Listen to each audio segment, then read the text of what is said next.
Okay, situation number 3. A cable and pulley system at D is used to bring a 230 kilogram pole ACB to a vertical position as shown. The cable has tensile force T and is attached at C. The length of the pole is 6 meters. The outer diameter is 140 mm.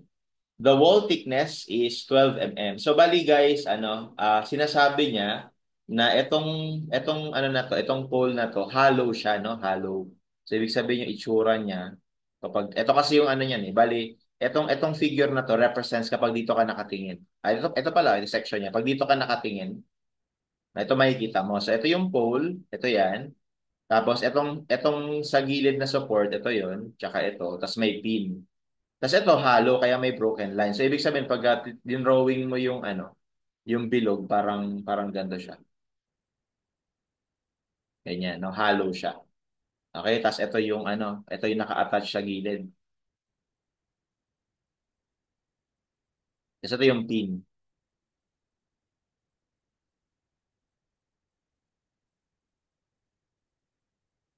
Yan. Ganyan siya pag nakita ka. Kapag dito naman tayo tumingin dito sa ilalim, o di ka dito sa ibabaw. Pag diyan ka nakatingin, ito makikita mo. Okay? So tuloy natin. Um, so sabi niya, yung outer diameter ito 140. So 140 to.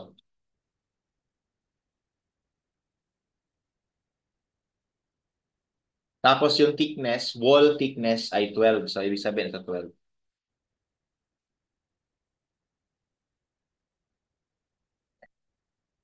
Okay, so the allowable shear stress in the pin is 60 megapascal. Allowable bearing stress is 90. Tapos the diameter of the cable is 8. So, ito yung cable. May nakatouch dito na cable. Okay? So, number 1, find the minimum diameter of the pin at A to support the weight of the pole in the position shown. So, pinapahanap lang yung required na diameter dito. So, bali pinapa-design. So, syempre, yung design niyan will depend sa allowable stresses na to. So, sa allowable shear and allowable bearing. So, siguro unahin natin actually, sa both case, ang kailangan natin is malaman ano yung force na mag-a-act dun sa pin. And di ba, natutunan natin from before na may reaction dito. Tawagin natin na AY tsaka AX. Okay, tapos yung force na mag-a-act dun sa pin is yung resultant nitong dalawa. Okay, so, well, bago yon kailangan natin ma-solve itong dalawa. So, ngayon, ano ba yung mga force na nag-a-act? Syempre, yung pole mismo, meron siyang self-weight. Okay, tapos ano pa? Tapos ito, may tension dito. Ayan. So, yun yung mga force na nag-a-act sa pole. So, bali yan yung free body diagram ng pole.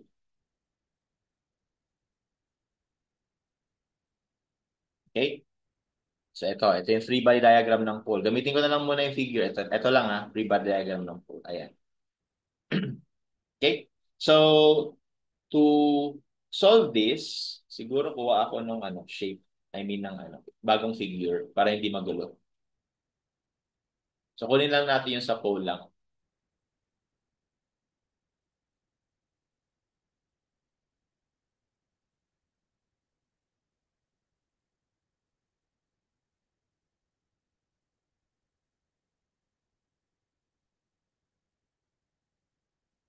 Okay, again, no? This is the tension,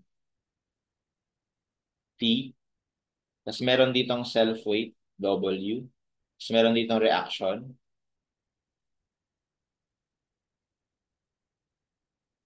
Ayan. So assume lang yung mga direction ko. Okay?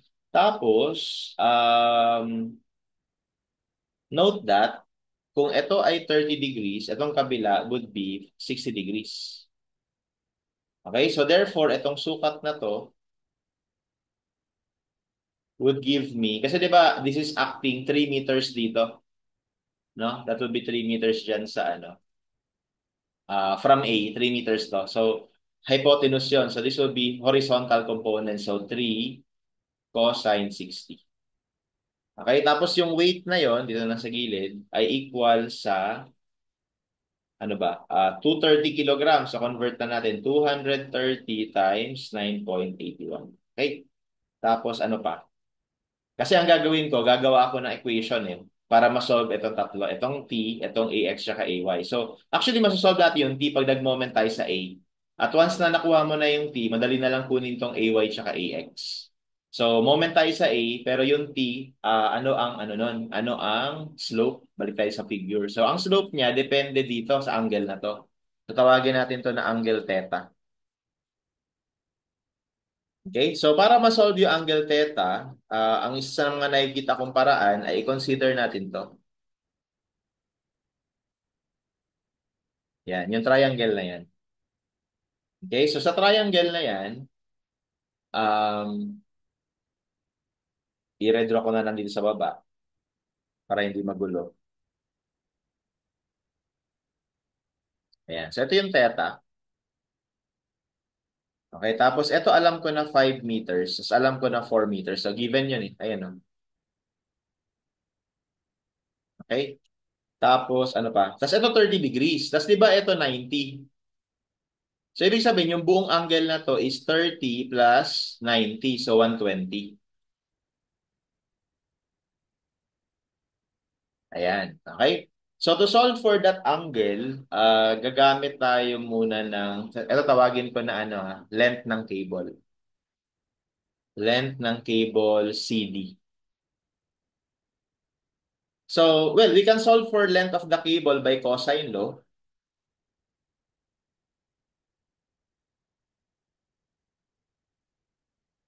So, length ng cable CD ay equal sa square root ng 5 squared plus 4 squared minus 2 times 5 times 4 times cosine of 120. So, ito ngayon yung length ng CD.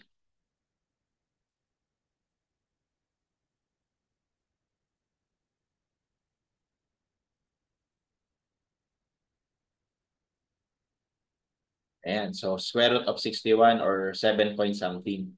So, gamitin ko lang square root of 61 para exact. So, meter, no? So, meron na tayo nun. Next, para makuha naman yung theta, pwede na tayong mag-sine law. Ayan, so kapag nag-sine law, we have sine of theta over opposite, yung 5, equals sine of 120 over yung length ng CD, square root of 61. So, dito, makukuha natin yung theta.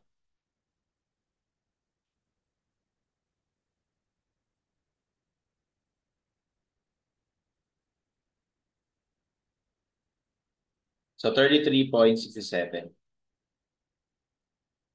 And store ko lang siya sa A. Ayan. Okay? So, okay, meron na tayo ng angle na to. So, bali, kapag in-extend natin yan, extend natin to, yung angle dito ay, theta. Okay? So, moment tayo sa A. Yun na lang siguro, kasya naman siguro, no? Summation ng moment sa A is equal to 0. We have W muna. Sin W ay 230 times 9.81. Ang moment arm ay ito. 3 cosine 60 degrees. Okay? Rotation niya ay counterclockwise. Tapos walang rotation yung AX and AY kasi doon tayo mismo nagmo-moment. Ito na lang yung may rotation yung T. So yung T na yan, pwede tayong magkaroon dito ng Y component tsaka X component. So yung Y component, iikot din. Ang moment arm mo nga lang ay ito, itong distance na to. Ito naman, ang moment arm mo, itong distance na to. Okay? So dalawa, no? Pero ang technique diyan, you can um, take advantage of principle of transmissibility na kung saan pwede mong ilipat yung force kahit saan or anywhere along its line of action. And dito, ang gagawin kong style, dito ko ilalagay yung T. Okay, doon sa dito sa pulley. Dito sa D. Bakit? Kasi pagka nagkaroon ako ng Y component, iikot to. Yung X component niya, hindi na iikot kasi doon nadadaan. Di ba? So kaya, yun yung isa sa mga magagandang advantages ng kapag tanda mo yung principle of transmissibility. Para hindi ka mahirapan. Para hindi ka, kasi kanina kung titignan mo dito, no? Isa-solve pa natin tong moment arm na to. Tapos sunod naman, solve mo tong moment arm na. So medyo mahaba, no? Pagka dito, mas maikli. Ito lang. Okay? So anyway, lagyan ko na ng y component. So ito ay t sine of theta kasi y component. Tapos yung theta natin with respect to horizontal. Kaya sine theta tayo para sa vertical, no? And then ang moment arm natin, ito na, 4 meters. Okay, so magiging t sine theta times 4 meters equal to 0. It's negative to kasi clockwise yung rotation. Ito ba counterclockwise. So baliktad sila. Assume na lang natin dito counterclockwise positive. Okay, sige. So from here, we should be able to solve for the tension. Ito na lang. So ang tension natin would be 230 times 9.81 times 3 cosine 60 over sine theta times 4. So that's 1526.133. And this is in Newton, no? Ayan. So meron na tayo ng tension. So ngayon na meron na tayong tension, we can now proceed with summation of forces X and Y. So pag summation of forces X tayo, we will have AX plus yung X component ng T. So that's T cosine theta equals 0. So we can say that AX is equal to T cosine theta na negative. So ang ibig sabihin lang ng negative ay baliktad yung inassume ko na direction. But that is correct. So store nga pala natin to sa B. So B cosine theta, that is 1270.11 Newton. And then yung AY naman, kapag nag-summation forces Y ka, we have downward yung W. Tapos yung Y component ito downward din. And then upward, in-assume ko na AY. So dito, ma-solve natin yung AY. So 230 times 9.81 plus yung T sine theta. So that gives me 3102.41.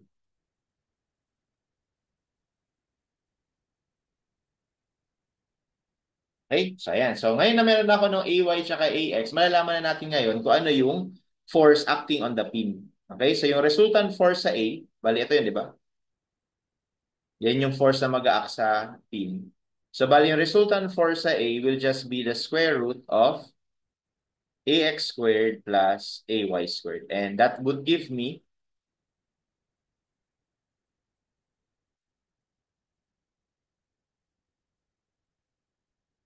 square root of ito squared plus ito. Yung ano to, yung 1 to 70 na.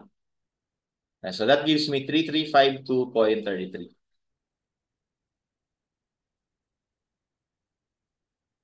Okay? So now that I have that, we can now check if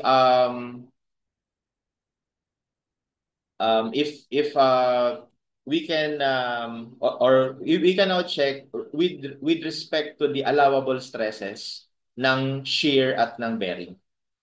Okay, so sa shear muna tayo. So this will be subject to shear, no? So balik, pwedeng ito na lang yung analysis natin. Bali, ganito siya.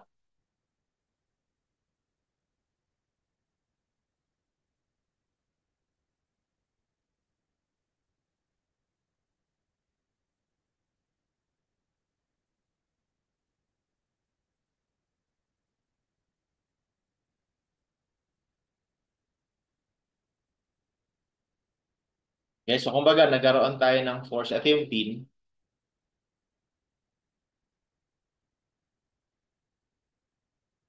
Ayan. So, bali parang nagkaroon tayo ng total force na equal sa RA. Okay, so kapag yung inanalyze natin na bolt, ito nasa gitna, ito yung inanalyze natin kunwari, okay, yung bolt na yan will be subject to the total force RA but it will be in double shear. no? Double shear.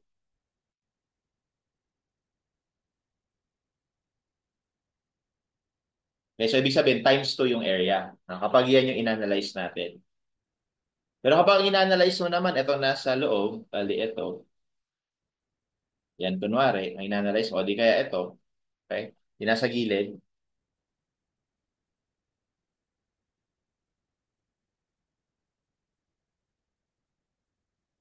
so, bali, yung part na yan will only be subject to single shear.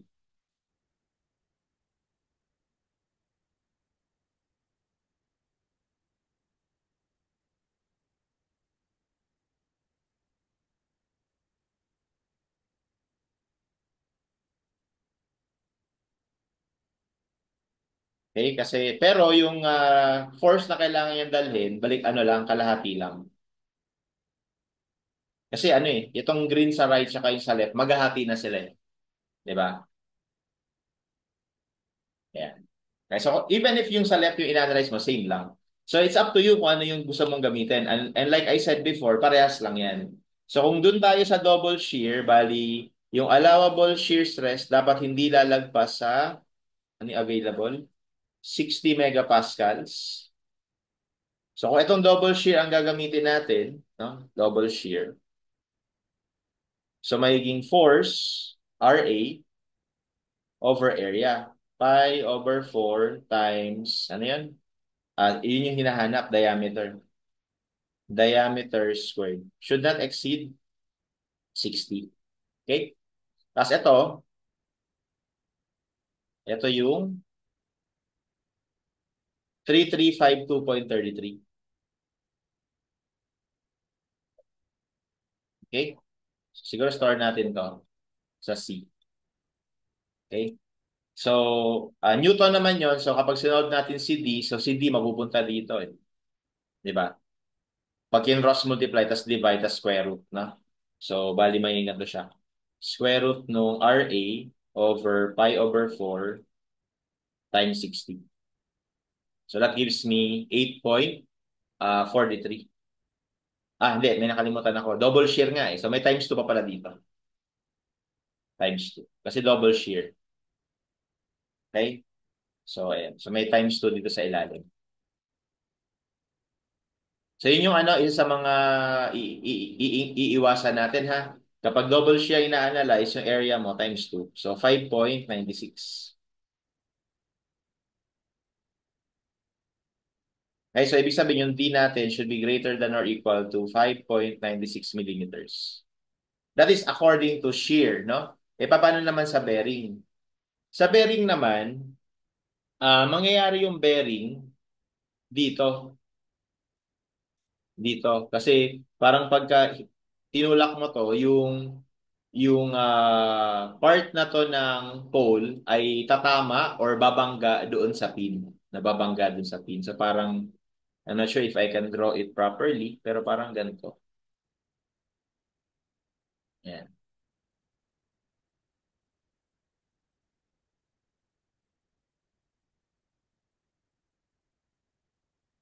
Parang ganyan. Tapos, di ba may pin dito eh.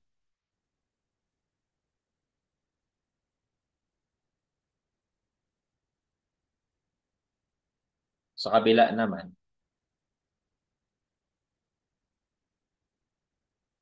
parang ganyan. So, itong part na to, ito yung babangga doon sa wall na to. So, pinoject natin dito sa wall, parang ito yon. Parang yan. Tapos sa kabila, pag pinroject mo, ito naman yon. Ayan. Okay, so yun yung parang bearing area. Okay, so yung bearing area natin, palakihin ko lang. Bearing area. This one right here will be the diameter of the pin. No? Ito yun, no? Diameter niya. Diba? Diameter niya yan eh. Tapos ito naman, ito, will be the thickness. No? Kasi ito, pansinin niyo, thickness to eh. Diba? Thickness yan eh. Okay? So, therefore, ito yung bearing area. Alright? And then, so therefore, yung allowable bearing stress should not exceed, I think 90 yung given. So the total force acting on both would be RA once again over, ano yung area? So, diameter times thickness. Ang thickness ay given. And it was 12. Okay, pero take note, meron tayong dalawang area. No, dalawa yan eh. No, 1, 2. Okay? And that should not exceed 90. So, ganun ulit. Yung diameter dito would be greater than or equal doon sa mausolve natin. Kasi again, kung cross-multiply mo to doon, kaya nandun na siya sa greater than na side. Okay, so we have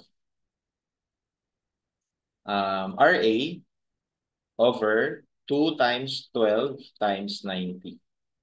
So that gives us 1.55. So the diameter based on bearing should be at least 1.55 millimeter. And based on the two, no? So sino yung mag-govern? So kaya nga ako gumagamit dito ng inequality para makita natin kung sino yung mag-govern. Dito ang requirement at least 5.96. Dito ang requirement at least 1.55. So para common sa kanilang dalawa or intersection nilang dalawa, itong 5.96. Ito yung mag-govern.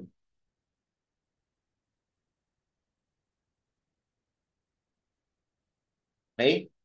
So kumbaga ganito yan eh. Sa math, di ba? Kung naalala nyo sa math, di ba kung ito yung 1.55, pag sinabi mong greater than or equal, so ganito yon. So lahat ng nandito, valid or po pwede. Tapos yung 5.96, kunwari nandito, 5.96. At sabi niya greater than or equal, so ito naman yon. So ibig sabihin, ito yung common sa kanila. Ito yung common. So mag-govern sa kanila, ito. Okay? Anyway, for our answer,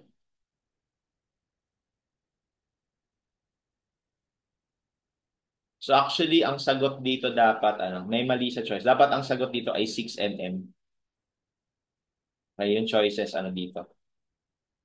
Dapat 6 mm. So, lagyan na lang natin. 6 mm dapat yung tamang sagot.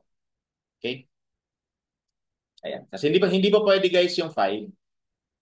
Hindi pa pwede yung 5. Kasi ang kailangan ko nga at least 5.96. So, ibig sabihin, ito na yung pinakamababang po pwede nang hindi siya masisira. So, kailangan anything larger than that is po pwede. No? So, mali lang yung choices dito na nailagay. Okay?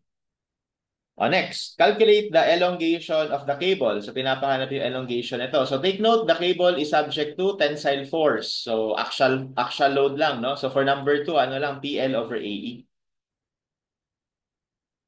So, yung deformation sa cable CD ay equal sa tension sa cable, yung length niya over AE.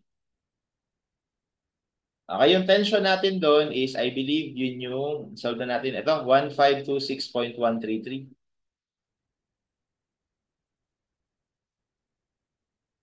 Tapos yung length ng cable, na-solve din natin yun. Ito, square root of 61. Okay, kaya lang naka-meter yan. So multiply natin ng 1,000 para maging millimeter yung sagot. Dahil millimeter yung required. Tapos yung area ng cable, binigay yung diameter ng cable. Ito, 8. No? Itong 8. So area niya, pi over 4 times 8 square. Tapos yung E, sabi sa problem, yung cable na yon ay steel.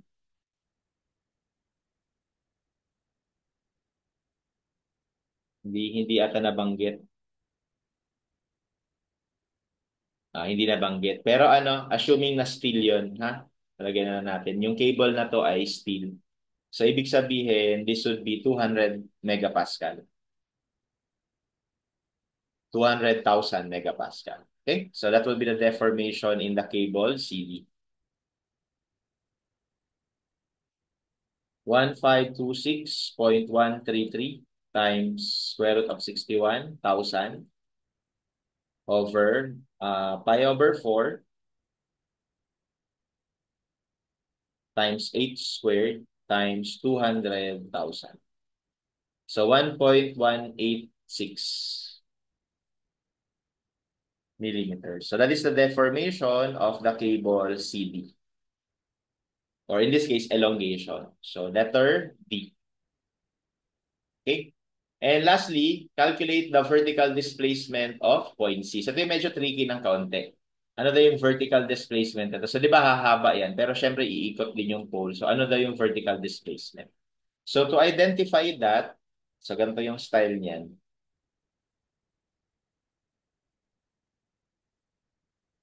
Let me just get ano, a new figure. Ito. Okay, so yan.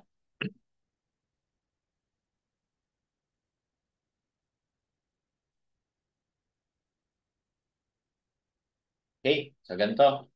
So, ganito yan. So, di ba, ang cable na tinahaba. So, para ma-analyze natin yon, ang ginagawa palagi ay i-assume mo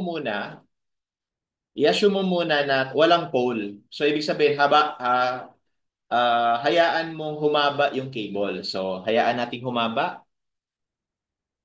Ito, kunwari yung paghaba niya. Ayan, hanggang dyan, kunwari. Exaggerated lang yan. So, ito ngayon yung deformation natin sa CD. Okay? Ngayon, syempre, itong point na to, dapat naka-attach pa rin sa C. Kumbaga, ito yung C, di ba? Linawan lang natin na ito yung C.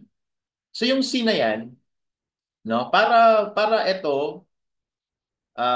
itong attachment natin sa C, no, ay ma-attach dito. Okay, ang gagawin natin, itong pulley na to, iikot natin. Kumbaga, i-rotate natin ito. Okay, tapos ito rin, i-rotate natin to hanggang sa magtagpo sila. Yun yung analysis dito. So, kapag inikot natin ito, siguro gagamit na lang ako ng yellow para pag inikot natin to, ganito siya. Yan, ikot siya, no? Using a circle. Tapos ito ikot din. Ito naman yung radius mo, no? Tapos ikot siya, so parang ganito siya. Ayan. Okay, tapos dito sila mag-intersect. Diba? Kung saan yung intersection na yan, exaggerated lang to guys para lang makita natin. Kung saan yung intersection na yan, yan ngayon yung bagong position ng C. Okay, yan ngayon yung bagong position ng C. Alright? Tapos, sa totoo, curvature dapat to. Pero dahil sobrang liit lang yan sa actual kasi tinan nyo naman yung sukat nito, ang liit lang. Kaya sabi, it's safe to assume daw na ito ay straight line. Straight line siya, pero para siyang tangent siya doon sa circular arc na to. So dahil tangent siya, keep in mind that this would be 90 degrees. Okay? Dahil tangent siya doon. Ayan, ganyan siya. Okay? Tapos, ito rin, dahil sobrang liit lang naman ito, we will assume na straight line na lang din yan. Okay, straight line na lang din siya. Pero tangent siya doon sa kung saan siya nanggaling dito. 'Di ba ano? 'Di ba etong circle na to, ang center mo ito yung radius. Ito namang circle na to, ito yung center mo, ito yung radius, no? Ayan. Ito yung radius, ito. So kung saan sila galing para umikot, yun yung 90 degrees nila. Okay? So ngayon, nakaproduce tayo ngayon dito ng triangle. Okay, yun yung triangle natin. Okay? So ngayon, kailangan nating ma-analyze ano yung relationship ng triangle doon sa ibang mga dimensions na to. Okay? So to define the vertical displacement of C, ito yung vertical displacement ngayon ng C. Kasi di ba yung C mo, ito eh. Ayan, ito yung C mo. Ayan. So ito ngayon yung hinahanap natin na vertical displacement. Yun yung tanong eh. What is the vertical displacement? Ayan. Okay? So, hinahanap natin bali ito, vertical displacement.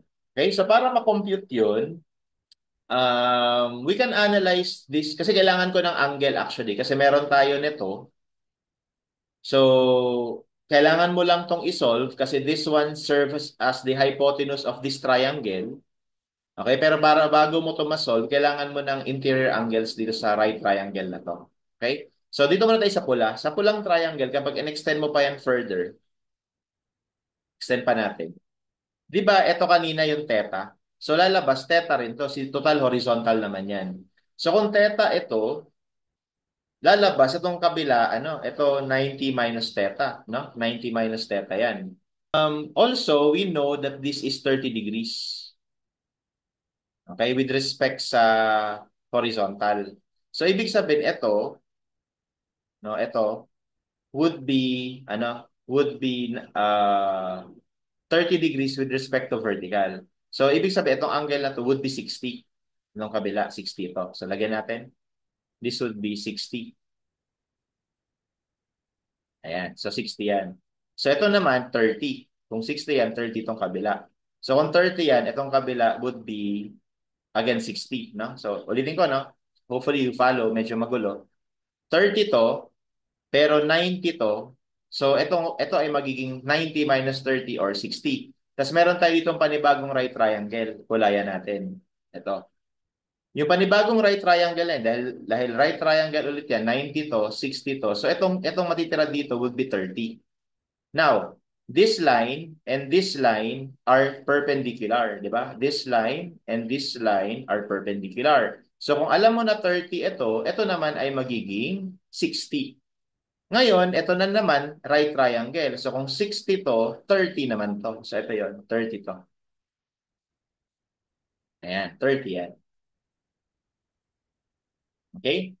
So, para ma-identify naman natin yung angles dito, kasi okay na ako eh, meron na ako nung angle dito. Tingnan nyo ha. Ito kasi yung gusto ko mangyari. Magkaroon ako nito, tapos may angle tayo dyan, kuha natin to. Di ba? Kaya lang wala pa tayo nito eh, kasi dito sa kabilang triangle, wala tayong masolve. Kasi wala namang interior angle na given. So ngayon, para masolve naman natin yun, okay, so consider this triangle naman. Ito. Yan, yung triangle line, itabi ko lang dito. Ayan. Yung triangle na yan is actually ano rin, 90 degrees or right triangle din. Okay? Tapos ito yung theta.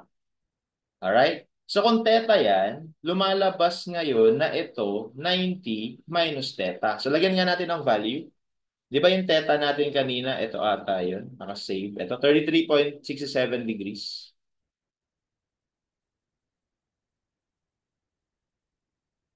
Sinulat ko ba?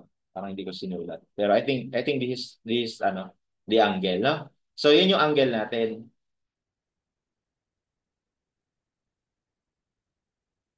Hindi, ayun, ito.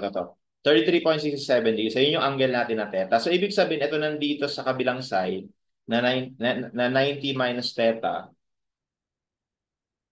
okay, would be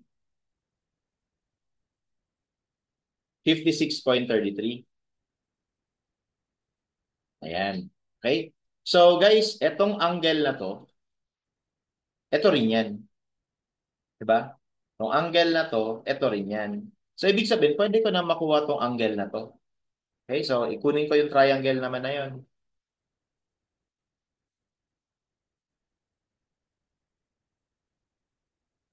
So, yan. Okay? Ito yung deformation sa CD. So, pwede ko na ngayon makuha yung angle na to. And that angle is equal to 56.33 degrees minus 30 degrees. And that is 26.33 degrees. So, paano nangyari yon? Again, itong angle na to, ito yon. Tapos may 30 dito. So, para makuha ko to, ibabawas ko lang yung 56 dun sa 30. Ito yon. Okay? So ngayon na alam ko na yan, pwede ko na ngayon ma-define itong length na to. Okay, tawagin na lang natin yan na length C prime. No? So yung sine ng angle ay equal sa opposite over hypotenuse. So lumalabas yung hypotenuse ay deformation sa CD over sine of 26.33 degrees. Ayan. So, ngayon na meron na tayo yung CC prime, pwede na natin gamitin itong triangle na to. Ito. Ayan. Dito na naman yan, ha? Ayan. So, ito 30 degrees. Ito yung CC prime. Na sa ngayon, ang value niya ay delta CD over sine of 26.30. So, pwede nyo naman computein yung value niyan kasi may value naman tayo nung ano eh, nung delta CD eh. Pero, paano lang, para diretso lang. So, ito ay 90. So, therefore, ito nga hinahanap natin, yung vertical displacement. So, yung vertical displacement in this case would be, again, sine 30 degrees kasi opposite, vertical displacement over CC prime. So therefore, yung vertical displacement natin is CC prime times sine 30, or that is delta CD over sine of 26.33 times sine of 30 degrees. Or therefore, that would be,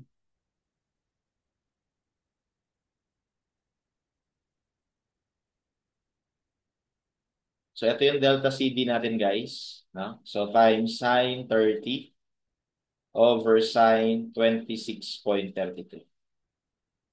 So that gives us 1.336 or 7.